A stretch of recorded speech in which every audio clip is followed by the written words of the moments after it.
I really come from a background where it was broken. My mother given to marriage at the age of 13, and I was born when she was 14, and then dumped in the streets when I was about 6 or 7. Started living under a bridge as a small boy, and I became a drug addict at an early age of my life, and stabbed someone with a knife at the age of about 13. Joined the freedom fighters in Zimbabwe, and it was from there that I had to shout, "There's no God, there's no God." Communism was the only answer. The hatred for a white man began when I was so small, when I saw them beating my father. So this day when I was given this bomb to go and plant it, I had that passion to go and kill as many white people as I could. As we walked towards the bank, we saw this big, massive tent by the roadside. And it so happened that it was from South Africa.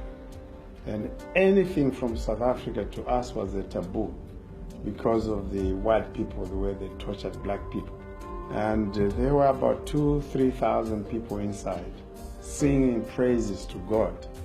But we got there, and I said, surround the tent in twos, every corner. And when I blow the whistle at 7 o'clock, throw the bombs inside, and I want every person inside to die.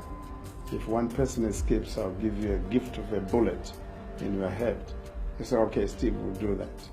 I said, well, since we've got 5 minutes, maybe let's go inside for 2 minutes only to look at the people we're about to kill.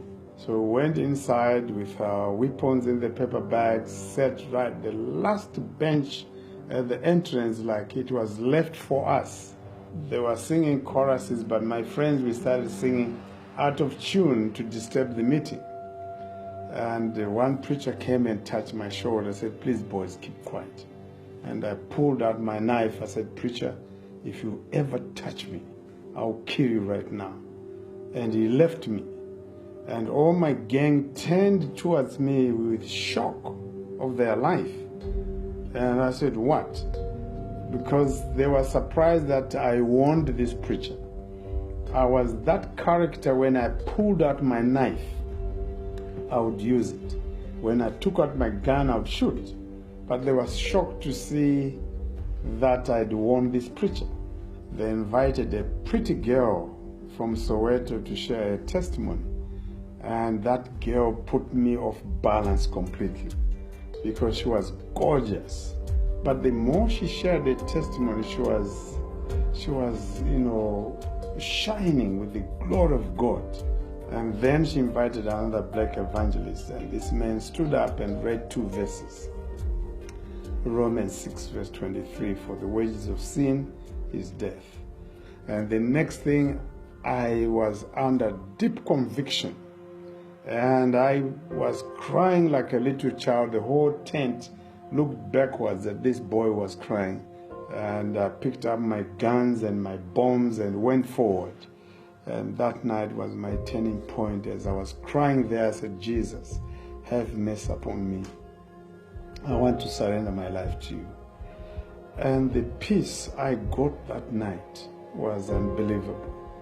No language can ever explain the peace and the joy I experienced that night. And that was my first time as well to laugh.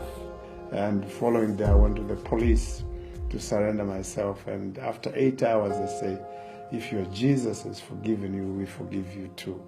And my new Bible, which I was given by a police officer, I didn't know how to read it, but I treasured so much. God, with a sense of humor, used a white man to adopt me. In spite of the laws at that time that no black people could live in the white area, you'd be arrested. So this man kept me for 15 years in spite of the laws, and helped me to transform me to be what I am today. So he was the one who gave me the surname Lungu. So I look at myself that God could, choose a person who was thrown away by my mother.